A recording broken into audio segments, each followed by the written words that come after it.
Steve Evans, it was looking like it was going to be one of those days, and then it was.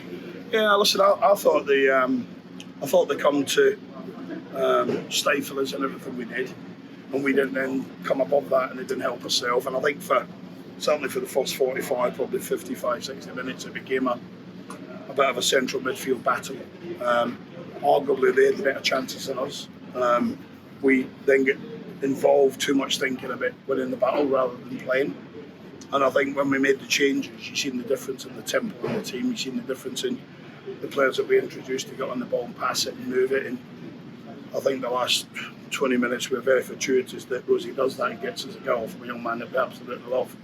But I think we could score 4 or 5 in that last 15 minutes. I think I've not seen the skipper, and I've not seen big swings. I've not seen people that really miss golden chances. I think if it went to, we could have finished that. But you know, to win games in this league is really tough. They say it, home or away. You only look at the results today. It's really tough to win, and the boys have got us a win today when arguably for 60, 65 minutes not at our best, but very, very good for the last 20 minutes. We'll have to talk about that goal because both you and I missed it. Danny Rose just at his cheeky best. Well, I just seen the goalkeeper in possession of the ball, and I'm sat pretty low, but my skipper's in tune with me, so I'm shouting to Carl, and Carl's talking to me, and the next thing I hear our kit manager Belly going to me, "Go on, Rosie, you're in." I looks up, and he chopped the goalkeeper. He's walking into the net. So, and then the boys on the bench educated me to what happened. He's done that for me before. He's a gifted boy, and we love his enthusiasm. We love having him here, and he lifts everyone when he comes in every day. You talked about the changes. I mean, you started with the back four, and it just never clicked in that first half. I think it's probably we overanalyzed Hartlepool. To be fair, I think since Keith has gone in, he's done a sterling job. Him and Westy, they're really good people. They're very knowledgeable. They know what they're doing, and we probably my fault. No one else has had to decide. We discuss it all with the staff and with different options. But I think we knew after half an hour that we were going to change the shape. It was when we were going to change it. We took that opportunity to half time, and I think the second half, I don't think it takes a touch really in any earnest. They've had a couple of corners from counter attacks, but nothing that's any serious. No, and then as I said, we get the goal, and another day we score plenty more. But maybe we'll need one of these on another day. But really pleased when we changed it. They're a brilliant group. You can see them at the end what it meant. You can see when they go and what it meant to them. So there was. Plenty of praise for them. Did you feel there was a need to get a win here? Because you haven't won in the last couple of games that you've played here. So it's a crisis when you don't. I thought we drew against Charlton. People tell me we lost. I think we lost the cup tie, but we drew the game.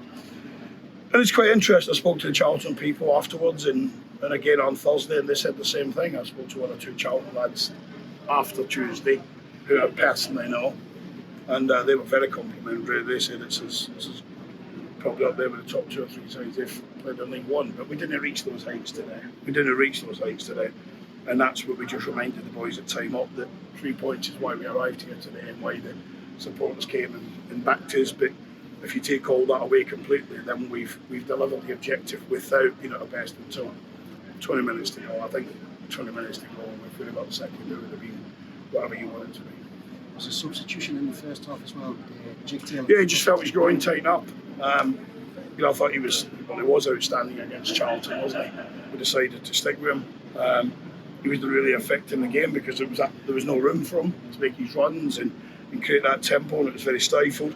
I think how we changed the game is when we introduced Campbell more than any other player. I think when we introduced Dean Campbell, he done very much with it. He gets any sort of play. He's got a wonderful left foot.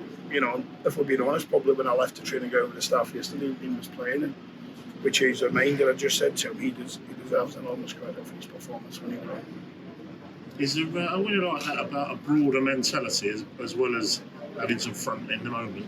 Yeah, I think that. Listen, I've said it since we put the group together. They're a fantastic group. They're a group of men that come in, they meet the challenges. We drew with Charlton but lost the cup tie. There was no one saying anything other than positive comments on Thursday because we knew how well we had played. Yeah.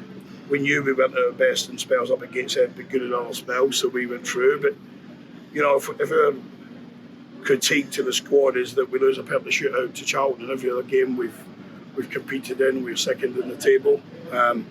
we're through in the FA Cup, but we've got a difficult one at Kings Lynn, and we're through in the Papa John's, but we get the Arsenal Super Kids to come. So from that point of view, the group have been fantastic. So there is a mentality within the group. When I went in at half time, I said a few harsh words, but I didn't need to, because the boys, when I left the dressing room, the staff would tell me they were saying that amongst themselves. So when I walked back in, they were angry with themselves about getting involved in slog rather than passing and playing. But that mentality then gives him the confidence to pull off what he's done, doesn't it? Well, I think so. I think, like I've always said, it, Danny Rose is a wonderful talent, and if it wouldn't have been my opinion, managers with bad judgments and bad opinions, then we wouldn't have got. We wouldn't have got. I think it's fair to say everyone in this football club knows he come because of me, because he knows how much I love them. When I went to Peterborough from Mansfield, we were paying close to $500,000 for him until the Radford family pulled the deal, because they're supporting the manager, and that's what John and Carolyn do. They're great people. But I've always tracked him and kept in touch. But he's one of many. I think we've put a group together that I think is a special group, and they support each other. They love. Doesn't matter if Rosie scores or Luther scores or Clarkey scores or whatever.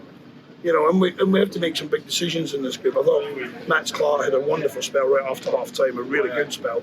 But we'd made the decision that we're going to bring Saxon on and gamble more, and Saxon's more an offensive player than Max is, for example. So it was, we're just pleased we got 3 points in a difficult day for us. Great, thank you. Is that right, guys?